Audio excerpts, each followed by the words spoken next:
Good morning to all of you. आज हम discuss करने वाले हैं शिमला समझौते को, शिमला एग्रीमेंट को।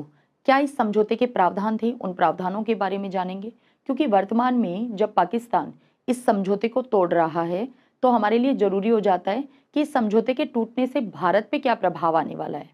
क्योंकि जिस समय में ये समझौता हुआ था उस समय इस समझौते को इंदिरा गांधी की बहुत बड़ी राजनीतिक गलती बताया जा रहा था और बहुत आलोचना हुई थी इंदिरा गांधी की। क्योंकि आलोचना के पीछे कारण था, जिस समय यह समझौता हुआ भारत की स्थिति बहुत मजबूत थी। भारत 1971 का युद्ध जीत चुका था, बांग्लादेश स्वतंत्र राष्ट्र के रूप में अस्तित्व में आ चुका था। इसके अलावा लगभग 73,000 सैनिक युद्धबंदी के रूप में भारतीय हिरासत में थे पाकिस्तान के, और 5,000 वर्ग मील एरिया जो पाकिस्तान का था वो भारत के कंट्रोल में था। लगभग दुनिया के सभी राष्ट्र जो थे वो भारत के पक्ष में थे। इसके बावजूद, इतनी मजबूत स्थिति होने के बावजूद, शिमला समझौता जिसमें जो लाभ था वो पाकिस्तान को ज्यादा मिला, भारत ने बहुत उदार, बहुत नरमी वाला रवैया अपनाया, जिसके लिए इंदिरा गांधी की बहुत आलोचना हुई थी। इस आलोचना के बाद उन्होंने लोकसभा में जो जवाब दिया था वो वसाई सिंड्रोम के बारे में भी हम जानेंगे, और पाकिस्तान कैसे बहुत ड्रामा की स्क्रिप्ट की तरह तैयारी करके आया था। इसीलिए कहा जाता है कि शिमला समझौता जो था ये जुल्फिकार अली भुट्टो की रणनीतिक जीत थी, कूटनीतिक रूप से जीत हासिल हुई थी यहाँ पे। तो उसको भी जानेंगे, क्या ड्रामा था, कैसे एग्जीक्यूट किया था, कैसे 84 सदस्यों का एक प्रतिनिधि मंडल भारत आया था। लेकिन सबसे पहले इंपॉर्टेंट है हमारे लिए इस समझौते के प्रावधानों को जानना कि क्या प्रावधान इस समझौते में किए गए थे जो भारत के कम और पाकिस्तान के पक्ष में ज्यादा दिखाई देते हैं। यहाँ पे आप देख पा रहे हैं सबसे पहले मैप में वो एरिया 1971 के बाद, इस समझौते के बाद बेसिकली ये समझौता हुआ था 2 जुलाई 1972 को। ऑफिशियली यही डेट आपको ध्यान रखनी है, 2 जुलाई 1972। 2 और 3 जुलाई में क्या ड्रामा था वो भी हम जानेंगे। लेकिन यहाँ पे आप देख पा रहे हैं ये जो एलओसी है, लाइन ऑफ कंट्रोल जो है वो इसी समझौते के बाद अस्तित्व में आई थी, एलओसी। ये आप देख पा रहे हैं हमारा वर्तमान का जो लद्दाख वाला एरिया है, लद्दाख यूनियन टेरिटरी। ये आप देख पा रहे हैं जम्मू कश्मीर। ये पिंक कलर से आपको पूरा एरिया दिखाई दे रहा है जो कि पाक ऑक्यूपाइड कश्मीर है, और ये वो वाला एरिया है जो पाकिस्तान ने चाइना को दे दिया है। इसके अलावा ये अक्साई चीन वाला एरिया आपको दिखाई दे रहा है, ये लद्दाख और ये जम्मू कश्मीर। अब हम देख लेते हैं इस समझौते के प्रावधान। बेसिकली भारत सरकार और पाकिस्तान सरकार, दोनों सरकार इस बात के लिए प्रतिबद्ध हुई इसमें कि दोनों देश आपस के संबंधों को अच्छा करेंगे, मैत्रीपूर्ण व्यवहार स्थापित करने की कोशिश करेंगे, भारतीय उपमहाद्वीप में स्थायी शांति की स्थापना के लिए दोनों देश जो हैं वो काम करेंगे, और दोनों देश अपने संसाधनों और ऊर्जा को अपने लोगों के कल्याण के अंदर लगाएंगे। और इसी उद्देश्य को प्राप्त करने के लिए एक समझौता किया गया। इस समझौते में दोनों सरकार सहमत हुई कि संयुक्त राष्ट्र चार्टर के सिद्धांत और उद्देश्य दोनों देशों के बीच में संबंधों को नियंत्रित करेंगे, और दोनों ही देश अपने किसी विवाद के लिए किसी तीसरे पक्ष के पास नहीं जाएंगे, आपस में ही सुलझाने की, आपस में ही वार्ता के माध्यम से या शांतिपूर्ण तरीके से अपने मतभेदों को सुलझाने की कोशिश करेंगे। इसके अलावा इसमें समझौता किया गया, यहाँ पे 2 पेज इंपॉर्टेंट है इस समझौते के प्रावधानों में। हम जानेंगे क्या, दोनों देशों के बीच किसी भी समस्या के अंतिम समाधान तक कहा गया कि कोई भी पक्ष एक तरफा कोई निर्णय नहीं लेगा। दोनों देश एक दूसरे की क्षेत्रीय अखंडता और संप्रभुता के प्रति सम्मान और एक दूसरे के आंतरिक मामलों में हस्तक्षेप नहीं करेंगे। एक दूसरे के विरुद्ध बल प्रयोग या धमकी भी नहीं दी जाएगी। इसके अलावा दोनों देश ऐसी सूचनाओं को ज्यादा बढ़ावा देंगे जिससे दोनों देशों के बीच में मैत्रीपूर्ण संबंध स्थापित हो, उनका विकास हो। दोनों देशों के बीच संबंधों को चरणबद्ध तरीके से बहाल करने और सामान्य बनाने के लिए सहमति हुई। यहाँ पे संचार, डाक, टेलीग्राफिक, समुद्र सीमा चौकियां सहित भूमि और उड़ानों सहित, जो कि वर्तमान में रद्द कर दी है, तो उड़ानों सहित हवाई संपर्क को इस समझौते के तहत वापस स्थापित करने की बात की गई। इसके अलावा दूसरे देशों के नागरिकों की यात्रा को सुविधाजनक बनाने के लिए कदम उठाए जाएंगे जहां तक संभव हो सके। अब यहाँ पे ध्यान देना, जो आर्थिक सहयोग, जो व्यापार वापस स्टार्ट करने की बात इस समझौते में की गई थी, उसकी कोई समय सीमा निर्धारित नहीं की गई थी। ये इंपॉर्टेंट था अपने आप में कि कोई टाइमलाइन डिसाइड नहीं की गई थी। आर्थिक और अन्य सहमत क्षेत्रों में व्यापार और सहयोग को बढ़ावा देने के लिए कोई समय का निर्धारण नहीं किया गया। विज्ञान और संस्कृति में कहा हम बढ़ावा देंगे, एक दूसरे से आदान प्रदान करेंगे दोनों क्षेत्रों में। स्थायी शांति की स्थापना की प्रक्रिया आरंभ करने के लिए दोनों सरकारें इस बात पर भी सहमत हुई कि भारत और पाकिस्तानी सेनाएं अंतर्राष्ट्रीय सीमा के अपने अपने क्षेत्र में वापस चली जाएंगी। और यहाँ पे टाइम भी लिखा गया और कहा जाता है ये जो क्लोज है जम्मू कश्मीर वाला, इस क्लोज की जम्मू कश्मीर में 17 दिसंबर 1971 के युद्ध विराम से उत्पन्न नियंत्रण रेखा का दोनों पक्षों द्वारा किसी भी पक्ष की मान्यता प्राप्त स्थिति के प्रति पूर्वाग्रह के बिना सम्मान किया जाएगा। दोनों ही आर्मी, दोनों देशों की जो सेना है वो वापस अपने अपने क्षेत्र में चली जाएगी और यहाँ समय निर्धारित कर दिया। और ये क्लोज बिल्कुल अंतिम समय में जोड़ा गया था और कहा कि इस समझौते के लागू होने पर वापसी शुरू हो जाएगी और 30 दिनों की अवधि के भीतर ये वापसी पूरी भी कर ली जाएगी।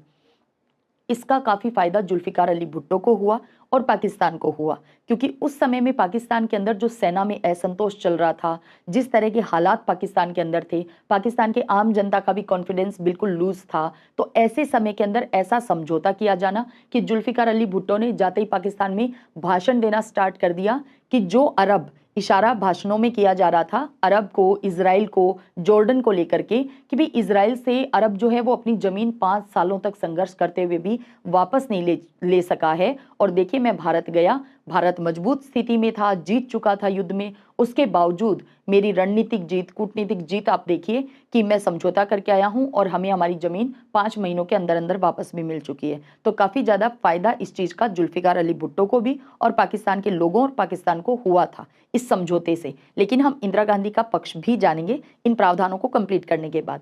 तो यहाँ पे 30 दिनों की एक अवधि और यहीं से इसी समझौते से एलओसी को माना गया। लेकिन पाकिस्तान कहाँ, अब पाकिस्तान कह रहा है कि हम इस समझौते को नहीं मान रहे हैं, तोड़ रहे हैं। लेकिन तोड़ तो पहले भी चुका है, करगिल वॉर होना ही इस बात का प्रमाण है कि पाकिस्तान इस समझौते को पहले भी तोड़ चुका है और करगिल के अलावा भी काफी बार तोड़ चुका है। तो यहाँ पे ये प्रावधान इंपॉर्टेंट है अपने आप में। इसके बाद दोनों सरकारें इस बात पर सहमत हो गई कि दोनों पक्षों के प्रमुख जो हैं वो भी आपस में मिलते रहेंगे और दोनों ही देशों के जो अन्य अधिकारी हैं वो भी आपस में मिलते रहेंगे और चर्चा करेंगे, जिसमें युद्ध बंदियों और नागरिक नजरबंदों की वापसी पे चर्चा करेंगे, जम्मू कश्मीर का अंतिम समाधान ढूंढने के लिए चर्चा करेंगे और राजनयिक संबंधों की बहाली के प्रश्नों पर चर्चा करेंगे, इनका समाधान करेंगे। ये पूरा प्रावधान किया गया शिमला समझौते में। पहले इंदिरा गांधी बातचीत तक करने के लिए तैयार नहीं थी, इस समझौते के लिए छोड़िए पाकिस्तान से बातचीत करने के लिए तक तैयार नहीं थी। लेकिन पाकिस्तान ने, जुल्फिकार अली भुट्टो रूस गए, अब रूस के अच्छे संबंध भारत के साथ थे ही, तो रूस से भी दबाव डलवाया गया। जिसके बाद जब भारत राजी हुआ कि ठीक है समझौता किया जाए, तो इस शिमला में इनको बुलाया गया, हिमाचल प्रदेश में शिमला में बुलाया गया। 84 सदस्यों के प्रतिनिधि मंडल को लेकर जुल्फिकार अली भुट्टो पहुंचे और इन 84 सदस्यों में राजनेता भी थे, कुछ बुद्धिजीवी भी थे, पत्रकार भी थे, सभी उन लोगों को, सरकारी अधिकारियों को भी, इसके अलावा पंजाब प्रांत के मुख्य सचिव को भी शामिल किया गया। उन लोगों को ज्यादा रखा गया जिनका लिंक भारत से अच्छा था, जिनके संबंध अच्छे थे, जिन अधिकारियों को भारत वाले अधिकारी जानते थे, किसी समय में अच्छी मित्रतापूर्ण संबंध रहे थे, उनको लेकर आया गया ताकि एक सॉफ्ट दबाव, एक भावनात्मक रूप से लगाव दिखा करके दबाव बनाया जाए। जुल्फिकार अली भुट्टो अपने साथ अपनी बेटी बेनजीर भुट्टो को भी लेकर आए थे और काफी ज्यादा इन 84 सदस्यों को पहले से उस पूरे ड्रामा की जैसे स्क्रिप्ट दे रखी थी कि किसको किससे बातचीत करनी है, किसको किससे कैसे भावनात्मक रूप से जो है वो अपना दबाव बनाना है। फाइनली ये समझौता हुआ, हो नहीं रहा था, फाइनल डे तक लग रहा था कि ये समझौता नहीं होगा, फिर रात के समय में समझौता हुआ और कहा जाता है इस पे ऑफिशियल डेट जो इस समझौते पे है ओरिजिनल डॉक्यूमेंट के अंदर, उस पे 2 जुलाई की डेट लिखी हुई मिलती है, 2 जुलाई 1972। लेकिन कहते हैं कि ये समझौता 3 जुलाई को हुआ था, 3 जुलाई को सहमति बन पाई थी और सिग्नेचर हुए थे। खैर फाइनली ये समझौता हो गया था और क्योंकि इस समझौते में जो प्रावधान थे उनसे पता चल रहा है कि जम्मू कश्मीर वाले उस विवादित जो क्षेत्र है उस पर कोई समझौता नहीं हुआ, जबकि भारत मजबूत स्थिति में था उसके बावजूद। कुल मिलाकर समझौता प्रावधान दिख ही रहे हैं कि पाकिस्तान के पक्ष में ज्यादा था कि भारत ने, और इसके बाद क्योंकि ये प्रावधान जोड़ा गया कि बाद में हम मिलते रहेंगे, इस समझौते के बाद दोनों देश के जो राष्ट्राध्यक्ष हैं वो भी मिलते रहेंगे, अन्य सरकारी अधिकारी भी मिलते रहेंगे। तो इसके बाद 1973 में दिल्ली समझौता किया गया और वो द्विपक्षीय नहीं, वो त्रिपक्षीय समझौता था जिसमें बांग्लादेश भी शामिल था, भारत और पाकिस्तान। तो क्योंकि इस समझौते, दिल्ली समझौते के तहत फिर सैनिकों को भी छोड़ दिया गया था, जो यहाँ पे हमारी हिरासत में सैनिक थे उनको भी, पाकिस्तान सैनिकों को छोड़ दिया गया था। लेकिन इस समझौते की रणनीतिक जीत जो भारत की मानी जाती है, इंदिरा गांधी की जो सोच मानी जाती है वो ये कि पाकिस्तान रिकॉग्नाइज कर ले बांग्लादेश को एक स्वतंत्र राष्ट्र के रूप में। इसके अलावा इंदिरा गांधी की जब इतनी आलोचना हुई, लोकसभा में सवाल पूछा गया कि ऐसी नरमी बरतने की क्या आवश्यकता थी पाकिस्तान की, तब इंदिरा गांधी ने अपने जवाब में कहा था कि अगर वसाई की संधि ना की गई होती तो जर्मनी में कभी हिटलर का उदय ना होता और द्वितीय विश्व युद्ध जो पूरे विश्व ने उसका दंश झेला वो हमें ना देखना पड़ता। तो इसके लिए जरूरी हो गया था कि अगर हम युद्ध में जीत चुके हैं तो क्यों ना हम नरमी दिखाएं। और वैसे भी आर्टिकल 51 हमारे डीपीएसपी के तहत संविधान में, क्योंकि हमारे संविधान सर्वोपरि है और कॉन्स्टिट्यूशन में आर्टिकल 51 स्पष्ट कहता है भारत जो है वो अंतर्राष्ट्रीय शांति और सुरक्षा को बढ़ावा देगा, उसके लिए काम करेगा, इंटरनेशनल पीस के लिए। तो ऐसे में जरूरी हो जाता है कि हम हमारे पड़ोसी देशों के साथ भी, चाहे वो कितने ही बेवकूफ हों, लेकिन कभी कभी नरमी बरती जा सकती है, लेकिन कभी कभी नरमी बिल्कुल नहीं बरती जा सकती। तो ये सिचुएशन बेस्ड है। भारत युद्ध जीत चुका था, बांग्लादेश आजाद करवा चुका था भारत, तो ऐसे में जरूरी था कि बहुत ज्यादा कठोर संधि भारत नहीं थोपना चाहता था उस समय में पाकिस्तान के ऊपर। तो ऐसे आलोचना का जवाब दिया था इंदिरा गांधी ने वसाई की संधि को लेकर, जिसे वसाई सिंड्रोम कहा जाता है, उससे रिलेट करते हुए कि कठोर संधि क्यों नहीं थोपी गई। इसके अलावा ये 84 प्रतिनिधि मंडल फाइनली आकर के पूरा ड्रामा, पूरी स्क्रिप्ट के साथ और फिर ये संधि समझौता होकर के वापस पाकिस्तान जाकर स्पीचेस के दौरान जुल्फिकार अली भुट्टो ने खूब भुनाया इस समझौते को। अब क्योंकि इस समझौते के प्रावधान को हम पढ़ ही चुके हैं, जो हवाई क्षेत्र है उसके लिए बंद कर ही चुका है भारत के लिए पाकिस्तान, तो ऐसे में इस समझौते के प्रावधान हमारे लिए पहले भी कोई बहुत ज्यादा ऐसे सफलता वाले नहीं थे। और क्योंकि एलओसी, बहुत अच्छी बात है, अगर एलओसी को नहीं मान रहा है, खुद ही समझौता तोड़ रहा है पाकिस्तान, तो भारत के स्कोप बढ़ जाते हैं। भारत पे कोई नकारात्मक प्रभाव इस समझौते के टूटने का नहीं आने वाला है।